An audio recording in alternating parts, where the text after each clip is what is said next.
This is the first of 3 videos in which we're going to look at how a suit jacket should fit. We have Charlie here from Henry Poole, who has volunteered to be our guinea pig for this, very generously of him. And he is wearing a bespoke suit from Henry Poole in spring ram cloth from Harrison's. We're going to run through the basics of how his jacket fits, the things to look for, and the things that kind of show good fit. And it applies to a ready-to-wear suit that you might go into a shop and try on and assess yourself just as much as it does with bespoke. So if we're looking first of all at the front of the suit, the point we start with is the shoulders. Now the shoulders of the suit here need to lie flat and clean on top of Charlie's shoulder and then drop down cleanly into the sleeve. With most suits you'd ever try on, that's going to be the case. And I even say when you're trying on a ready-to-wear suit for the first time, looking at how it fits in the shoulders is very important because the waist and in the sleeves can be altered later on, but the shoulders are much harder to change. So here, looking at the shoulders, it drops down cleanly. What we don't want is the shoulder to be so big that that line starts to dip off and fall away, or be so small that it's starting to pull up on the sleeve and pushing up here. Second thing, look at the front of the suit. So the chest and then running down into the waist here. Now, both sides of the suit here are very smooth. There's no wrinkles, there's no interruptions. If, for example, one side of this were cut too low, then one side would start to buckle or wrinkle. So you can see the smoothness down here on both sides. Even though Charlie might have one shoulder lower or higher than the other, on this suit that's been corrected for with bespoke so that both sides are completely smooth. The next thing to look at is the armhole on a suit. Now, a bespoke suit like this will have quite a high armhole that's sitting inside the armpit here, and that gives you lots of freedom to move in your jacket without dragging the rest of the jacket with you when you move.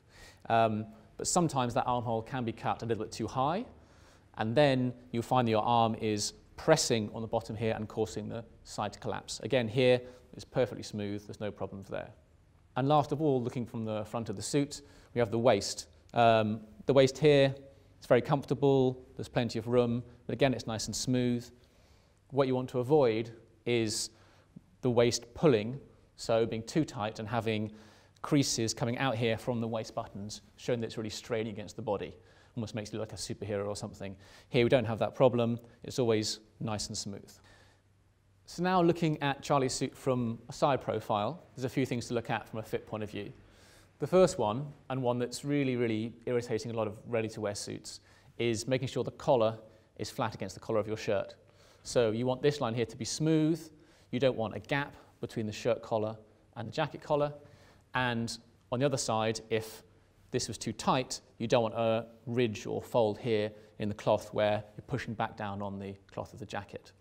So this should be nice and smooth here around the collar. The second thing we'll look at is the sleeve. So the sleeve pitch is the angle at which this sleeve is sitting, whether it's forwards or backwards. And if it's sitting fairly correctly, then this should be relatively smooth down the arm and not collapsing forward or backwards by a long way. The other thing with the sleeve is the length of the sleeve. Now, this is a bit more personal. Some people prefer to show a lot of cuff. Some people prefer to show almost nothing at all, but most of the time you're going to be looking at around 1/2 to 1/4 of an inch of shirt cuff showing at the bottom of the sleeve. Generally this looks nice and clean. It shows how the cuff and the jacket material go together, which is quite nice, and provides a nice clean stop to the end of the sleeve as well.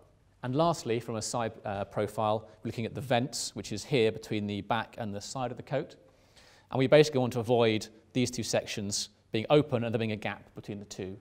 You want lots of nice overlap between them, so you're not showing the seat in between the vent there. And one other thing that's worth mentioning is that some ready-to-wear suits and coats and lots of other things will come with a little cross of basting thread here to keep those vents together before a jacket is sold. Once you've bought the jacket, that thread should be taken out. Just snip it off with a pair of scissors, pull it out. And if you see somebody else with a jacket who has that same issue, tell them they need to take it out because it just looks silly.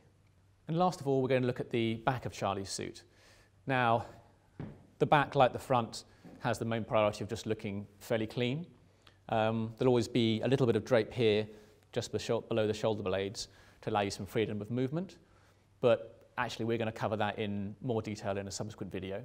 And secondly, the length of the jacket. Most of the time, you just generally want that jacket to cover the seat and not kind of be too high.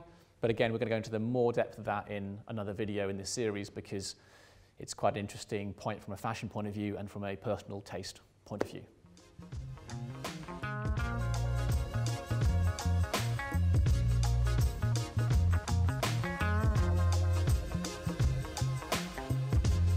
For more practical information and reviews of artisans, check out permanentstyle.com, the UK's leading website on craft and classic style.